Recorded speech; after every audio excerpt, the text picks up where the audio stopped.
ನಮಸ್ಕಾರ ಸ್ನೇಹಿತರೆ. ತಿರುಪತಿ ತಿಮ್ಮಪ್ಪ ಈ ಹೆಸರನ್ನು ಕೇಳದವರು ನಮ್ಮ ಭಾರತದಲ್ಲಿಯೇ ಯಾರೂ ಇಲ್ಲ ಎಂದು ಭಾವಿಸುತ್ತೇವೆ. ಏಕೆಂದರೆ ತಿರುಪತಿ ತಿಮ್ಮಪ್ಪನ ದೇವಾಲಯ ಅಷ್ಟೊಂದು ಪ್ರಸಿದ್ಧವಾಗಿದೆ. ಆದರೆ ಇಂದು ತಿರುಪತಿ ತಿಮ್ಮಪ್ಪ ಏಕೆ ತಿರುಪತಿಗೆ ಬಂದು ನೆಲೆಸಿದ, ತಿರುಪತಿ ತಿಮ್ಮಪ್ಪನ ಹಣೆಗೆ ಅರಿಶಿಣ ಹಚ್ಚಲು ಕಾರಣವೇನು, ತಿರುಪತಿಗೆ ಹೋಗುವಂತಹ ಬಹಳಷ್ಟು ಜನ ತಮ್ಮ ಕೂದಲುಗಳನ್ನು ನೀಡ್ತಾರೆ, ಇದರ ಹಿಂದಿರುವ ಅಸಲಿ ಕಾರಣವೇನು, ಈ ರೀತಿ ಇನ್ನೂ ಹಲವಾರು ಇಂಟ್ರೆಸ್ಟಿಂಗ್ ವಿಷಯಗಳನ್ನು ಈ ವಿಡಿಯೋದಲ್ಲಿ ತಿಳಿದುಕೊಳ್ಳೋಣ. ಆದ್ದರಿಂದ ನಮ್ಮ ಚಾನಲ್ಗೆ ಬೇಗನೆ ಸಬ್ಸ್ಕ್ರೈಬ್ ಮಾಡಿಕೊಳ್ಳಿ ಸ್ನೇಹಿತರೆ. ತಿಮ್ಮಪ್ಪನ ಹಿಂದಿನ ರಹಸ್ಯವನ್ನು ತಿಳಿದುಕೊಳ್ಳುವುದಕ್ಕಿಂತ ಅದಕ್ಕಿಂತ ಮುಂಚೆ ನಡೆದ ಇಂಟ್ರೆಸ್ಟಿಂಗ್ ವಿಷಯವನ್ನು ನೋಡೋಣ. ಹಿಂದೆ ರಾಮಾಯಣ ಮಹಾಭಾರತಕ್ಕೆ ಹಾಗೂ ತಿಮ್ಮಪ್ಪನಿಗೆ ಇರುವ ಸಂಬಂಧವನ್ನು ತಿಳಿದುಕೊಂಡರೆ ನಿಮಗೆ ಎಲ್ಲ ಅರ್ಥ ಆಗುತ್ತದೆ. ಆದ್ದರಿಂದ ಮೊದಲು ವೆಂಕಟೇಶ್ವರ ಸ್ವಾಮಿಯ ಹಿಂದಿನ ಚರಿತ್ರೆಯನ್ನು ತಿಳಿದುಕೊಂಡ ನಂತರ ತಿರುಪತಿಯ ವಿಷಯಕ್ಕೆ ಬರೋಣ. ಸ್ನೇಹಿತರೆ, ಈ ಕಲಿಯುಗ ಪ್ರಾರಂಭವಾಗುವ ಸನ್ನಿವೇಶದಲ್ಲಿ ಸಪ್ತ ಋಷಿಗಳು ನಮ್ಮ ತ್ರಿಮೂರ್ತಿಗಳಾದ ಬ್ರಹ್ಮ ವಿಷ್ಣು ಮಹೇಶ್ವರರಲ್ಲಿ ಅಗ್ರತಾಂಬೂಲ ಯಾರಿಗೆ ನೀಡಬೇಕೆಂದು ತಿಳಿದುಕೊಳ್ಳಲು ಭೃಗು ಮಹರ್ಷಿಯು ನಾನು ತ್ರಿಲೋಕಗಳನ್ನು ತಿರುಗಿ ನಾನು ಅದನ್ನು ನಿರ್ಧರಿಸುತ್ತೇನೆ ಎಂದು ಭೃಗು ಮಹರ್ಷಿಯು ಹೊರಡುತ್ತಾರೆ. ಆದರೆ ಸ್ನೇಹಿತರೆ, ಭೃಗು ಮಹರ್ಷಿಯು ಬಹಳ ಕೋಪಿಷ್ಠನಾಗಿದ್ದ. ಆತನಿಗೆ ಕೋಪವು ಬಹುಬೇಗನೆ ಬರುತ್ತಿತ್ತು. ಇದಕ್ಕೆ ಕಾರಣ ಆತನ ಪಾದದ ಕೆಳಗೆ ಇರುವ ಕಣ್ಣು, ಅದನ್ನು ಅಜ್ಞಾನ ನೇತ್ರ ಎಂದು ಕರೆಯುತ್ತಾರೆ. ಭೃಗು ಮಹರ್ಷಿಯು ಮೊದಲು ಬ್ರಹ್ಮಲೋಕಕ್ಕೆ ಹೋಗ್ತಾರೆ. ಅಲ್ಲಿ ಬ್ರಹ್ಮನು ಸರಸ್ವತಿಯ ವೀಣೆಯ ನಾದದಲ್ಲಿ ಮಗ್ನನಾಗಿದ್ದನು. ಆದ್ದರಿಂದ ಭೃಗು ಮಹರ್ಷಿಯು ಕೋಪಗೊಂಡು ಅಲ್ಲಿಂದ ಹೊರಟು ಬಿಡುತ್ತಾರೆ. ನಂತರ ಶಿವನನ್ನು ನೋಡಲು ಕೈಲಾಸಕ್ಕೆ ಬರುತ್ತಾರೆ. ಅಲ್ಲಿ ಮಹಾಶಿವನು ಪಾರ್ವತಿಯ ಜೊತೆ ನಾಟ್ಯ ಮಾಡುತ್ತಿರುತ್ತಾರೆ. ಭೃಗು ಮಹರ್ಷಿಯನ್ನು ನೋಡದ ಶಿವನು, ಇದರಿಂದ ಭೃಗು ಮಹರ್ಷಿಯು ಶಿವನೂ ಕೂಡ ನನ್ನತ್ತ ಗಮನ ಹರಿಸುತ್ತಿಲ್ಲ ಎಂದು ಕೋಪದಿಂದ ಇನ್ನೂ ಮುಂದೆ ನನಗೆ ಭೂಲೋಕದಲ್ಲಿ ಲಿಂಗ ರೂಪದಲ್ಲಿಯೇ ಪೂಜೆ ಮಾಡಲಾಗುವುದು ಎಂದು ಶಿವನಿಗೆ ಶಾಪವನ್ನು ಕೊಟ್ಟು ಬಿಡುತ್ತಾರೆ. ಆದ್ದರಿಂದ ಇಲ್ಲಿಯವರೆಗೂ ಭೂಲೋಕದಲ್ಲಿ ಯಾವ ದೇವಾಲಯದಲ್ಲಿಯೂ ಸಹ ಮೂರ್ತಿ ರೂಪದಲ್ಲಿ ಶಿವನಿಗೆ ಪೂಜೆ ಮಾಡುವುದಿಲ್ಲ. ನಂತರ ಭೃಗು ಮಹರ್ಷಿಯು ವಿಷ್ಣುವಿನ ಬಳಿ ತೆರಳುತ್ತಾರೆ. ಆದರೆ ವಿಷ್ಣುದೇವ ತನ್ನ ಎದೆಯ ಮೇಲೆ ಲಕ್ಷ್ಮೀ ದೇವಿಯನ್ನು ಕೂರಿಸಿಕೊಂಡಿರುತ್ತಾರೆ.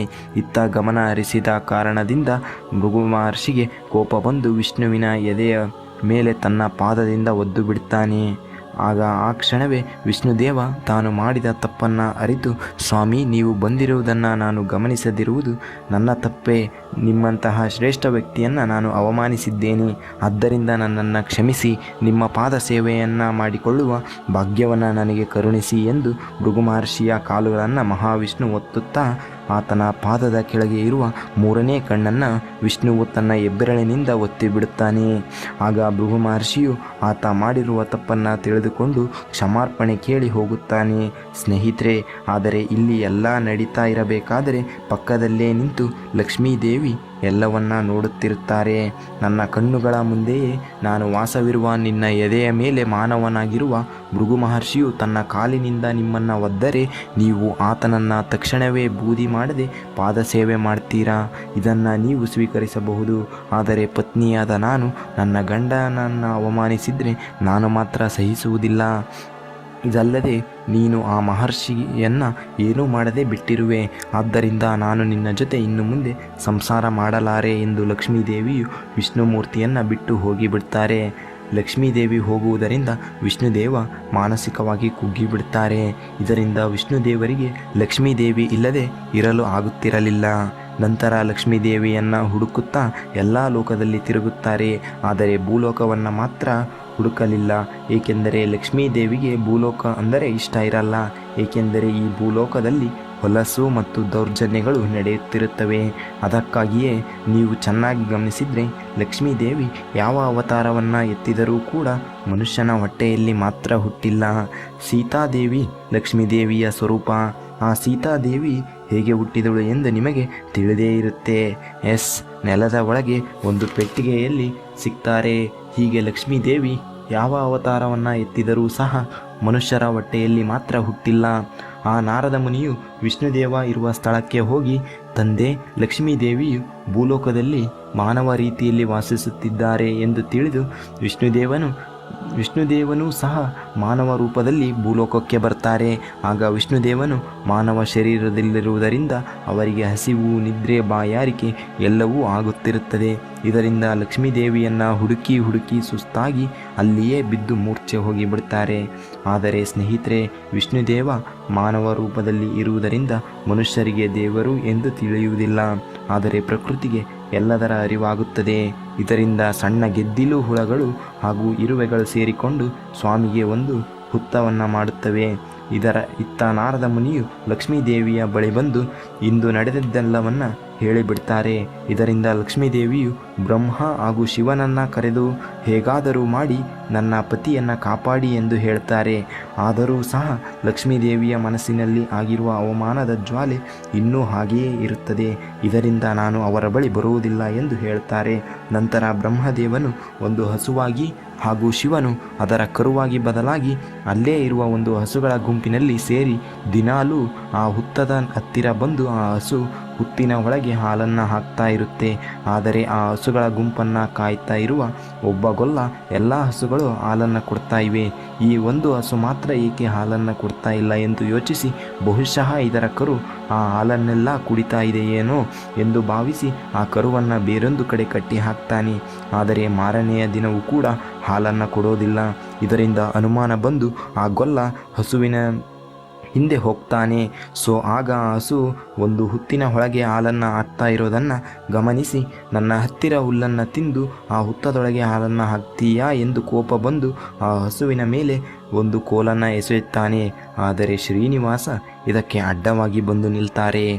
ಆಗ ಆ ದೊಣ್ಣೆ ಶ್ರೀನಿವಾಸನ ತಲೆಗೆ ತಗುಲಿ ತಲೆಯಲ್ಲಿರುವ ಸ್ವಲ್ಪ ಕೂದಲುಗಳು ಉದುರಿ ಬೀಳುತ್ತೆ. ನಂತರದ ದಿನ ಲಕ್ಷ್ಮೀದೇವಿಯನ್ನು ಹುಡುಕುತ್ತಾ ಸುಸ್ತಾಗಿ ಒಂದು ಮರದ ಕೆಳಗೆ ಮಲಗಿರುವ ವಿಷ್ಣು ಮೂರ್ತಿಯನ್ನು ನೋಡಿದ ದೇವಪುತ್ರಿ ನೀಲಾದೇವಿ.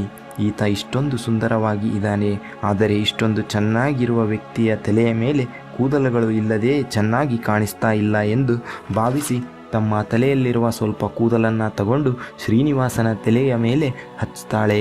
ತಕ್ಷಣವೇ ಎಚ್ಚರಗೊಂಡ ಶ್ರೀನಿವಾಸ, ಅಮ್ಮ ನೀಲಾದೇವಿ, ಏಕೆ ಹೀಗೆ ಮಾಡಿದೆ? ನಾನು ಪುರುಷ, ನನಗೆ ಕೂದಲು ಇಲ್ಲದಿದ್ದರೂ ಕೂಡ ಪರವಾಗಿಲ್ಲ, ಆದರೆ ನೀನು ಸ್ತ್ರೀ ಆಗಿದ್ದರೂ ನಿನ್ನ ಕೂದಲನ್ನು ನನಗೆ ಕೊಟ್ಟಿದ್ದೀಯಾ ಎಂದು ಇನ್ನು ಮುಂದೆ ಕಲಿಯುಗ ಅಂತ್ಯದವರೆಗೆ ನನ್ನ ಭಕ್ತರು ನಿನಗೆ ತಲೆ ಕೂದಲುಗಳನ್ನು ಅರ್ಪಿಸುತ್ತಾರೆ ಎಂದು ಆಕೆಗೆ ವರವನ್ನು ಕೊಡ್ತಾರೆ. ಅದಕ್ಕಾಗಿಯೇ ತಿರುಪತಿಯಲ್ಲಿ ಬಹಳಷ್ಟು ಜನ ತಮ್ಮ ತಲೆಯ ಕೂದಲುಗಳನ್ನು ಕೊಡ್ತಾರೆ. ನಂತರ ಲಕ್ಷ್ಮೀದೇವಿಯನ್ನು ಹುಡುಕುತ್ತಾ ಒಂದು ಊರಿನ ಒಳಗೆ ಹೋಗ್ತಾ ಇದ್ದಾಗ ಒಂದು ಮನೆಯಲ್ಲಿ ತನ್ನ ತಾಯಿ ಇದ್ದಾಳೆ ಎಂಬ ಭಾವನೆ ಶ್ರೀನಿವಾಸನಲ್ಲಿ ಉಂಟಾಗಿ ಆ ಮನೆಯೊಳಗೆ ಹೋಗ್ತಾರೆ. ಅಲ್ಲಿ ಒಬ್ಬ ಮುದುಕಿ ಇರ್ತಾಳೆ. ಆಕೆಯ ಹೆಸರು ಒಕುಲ. ಸ್ನೇಹಿತರೆ, ಈ ಒಕುಲ ಯಾರು ಎಂದರೆ 3000 ವರ್ಷಗಳ ಹಿಂದೆ ಬೃಂದಾವನದಲ್ಲಿ ಶ್ರೀಕೃಷ್ಣ ಆಟ ಆಡುತ್ತಿರುವಾಗ ಒಬ್ಬ ಮಹರ್ಷಿ ಯಶೋಧಾ ದೇವಿಯ ಹತ್ತಿರ ಬಂದು ಕಂಸನನ್ನು ಸಂಹರಿಸಲು ಬೇಕಾದ ಸಮಯ ಬಂದಿದೆ, ಶ್ರೀಕೃಷ್ಣನನ್ನು ಕಳುಹಿಸಿ ಎಂದು ಯಶೋಧೆಯನ್ನು ಕೇಳಿ ಶ್ರೀಕೃಷ್ಣನನ್ನು ಕರೆದುಕೊಂಡು ಹೋಗ್ತಾನೆ. ಆದರೆ ವಿಷ್ಣುದೇವನು ಎಷ್ಟು ವರ್ಷ ಕಳೆದರೂ ಸಹ ಶ್ರೀಕೃಷ್ಣ ಯಶೋದೆಯ ಬಳಿ ಮರಳುವುದಿಲ್ಲ. ಆಗ ಯಶೋಧಾದೇವಿ ಶ್ರೀಕೃಷ್ಣನ ಹತ್ತಿರ ಹೋಗಿ ನೋಡಿದರೆ ಅಂದಿಗೆ ಶ್ರೀಕೃಷ್ಣ 8 ಜನ ಹೆಂಡತಿಯರ ಜೊತೆ ಇರ್ತಾರೆ. ಅದನ್ನು ನೋಡಿದ ಯಶೋಧಾದೇವಿ ಶ್ರೀಕೃಷ್ಣನಿಗೆ ತನ್ನ ಮದುವೆಯನ್ನು ನನ್ನ ಕೈಯಿಂದ ಮಾಡಬೇಕು ಎಂದುಕೊಂಡಿದ್ದೆ, ನೀನು ನನಗೆ ಆ ಭಾಗ್ಯವನ್ನು ಕೊಡಲಿಲ್ಲ ಎಂದು ಹೇಳ್ತಾಳೆ. ಇದಕ್ಕೆ ಶ್ರೀಕೃಷ್ಣ, ಅಮ್ಮ, ಅದು ಈ ಜನ್ಮದಲ್ಲಿ ಆಗದಿದ್ದರೂ ಮತ್ತಾವುದಾದರೂ ಜನ್ಮದಲ್ಲಿ ನಿನ್ನ ಕೈಯಾರೆ ನಾನು ಮದುವೆಯನ್ನು ಮಾಡಿಕೊಳ್ತೇನೆ ಎಂದು ವರವನ್ನು ಕೊಡ್ತಾರೆ. ಆ ಯಶೋಧಾದೇವಿಯೇ ಈಗ ಒಕುಲ ಎಂಬ ಹೆಸರಿಂದ ಹುಟ್ಟಿರುತ್ತಾರೆ. ಈಗ ಅಸಲಿ ಕತೆಗೆ ಬರೋದಾದರೆ, ಒಂದು ಸಲ ಆನೆಗಳ ಗುಂಪೊಂದು ಒಬ್ಬ ರಾಜಕುಮಾರಿಯನ್ನು ಬೆನ್ನಟ್ಟಬೇಕಾದ್ರೆ ಶ್ರೀನಿವಾಸ ಆ ಆನೆಗಳ ಗುಂಪನ್ನು ತಡೆದು ರಾಜಕುಮಾರಿಯನ್ನು ಕಾಪಾಡ್ತಾನೆ. ಆ ರಾಜಕುಮಾರಿ ಆಕಾಶರಾಜನ ಮಗಳು. ಆಕೆಯ ಹೆಸರು ಪದ್ಮಾವತಿ. ಈ ಪದ್ಮಾವತಿ ಯಾರು ಅಂದರೆ 5000 ವರ್ಷಗಳ ಹಿಂದೆ ಶ್ರೀರಾಮನು ಮಾಯಾ ಜಿಂಕೆಗೋಸ್ಕರ ಹುಡುಕಲು ಹೋಗ್ತಾನೆ. ಆಗ ಸೀತಾಮಾತೆಯನ್ನು ಈ ರೇಖೆಯನ್ನು ದಾಟಬೇಡ ಎಂದು ಲಕ್ಷ್ಮಣ ರೇಖೆಯನ್ನು ಹಾಕ್ತಾನೆ. ಆ ಲಕ್ಷ್ಮಣ ರೇಖೆಯಲ್ಲಿ ಅಗ್ನಿದೇವರು ಸೀತಾದೇವಿಗೆ ರಕ್ಷಣೆ ಮಾಡುತ್ತಿರುತ್ತಾರೆ. ಆಗ ರಾವಣ ಸೀತೆಯನ್ನು ಅಪಹರಿಸಲು ಭಿಕ್ಷುಕನ ರೂಪದಲ್ಲಿ ಬರ್ತಾನೆ. ಆಗ ಸೀತಾದೇವಿ ಲಕ್ಷ್ಮಣ ರೇಖೆಯನ್ನು ದಾಟುತ್ತಿರುವಾಗ ಅಗ್ನಿದೇವರು ಆಕೆಯನ್ನು ಕರೆದುಕೊಂಡು ಹೋಗಿ ಬಚ್ಚಿಟ್ಟು ಸೀತಾದೇವಿಯ ರೀತಿ ಇರುವ ವೇದಾವತಿಯನ್ನು ಬಿಡ್ತಾರೆ. ಇಲ್ಲಿರುವುದು ವೇದಾವತಿ ಆದರೆ ಸೀತಾದೇವಿ ಎಲ್ಲಿರುತ್ತಾರೆ ಎಂದು ಮುಂದಿನ ವಿಡಿಯೋದಲ್ಲಿ ನೋಡೋಣ ಸ್ನೇಹಿತರೆ ಇದಾಗಿತ್ತು ಇಂದಿನ ವಿಡಿಯೋ. ಈ ವಿಡಿಯೋದಿಂದ ನೀವೇನಾದರೂ 1% ಆದರೂ ಕಲಿತಿದ್ರೆ ಈ ವಿಡಿಯೋಗೆ ಒಂದು ಲೈಕ್ ಮಾಡಿ. ನಮಸ್ಕಾರ, ಧನ್ಯವಾದಗಳು.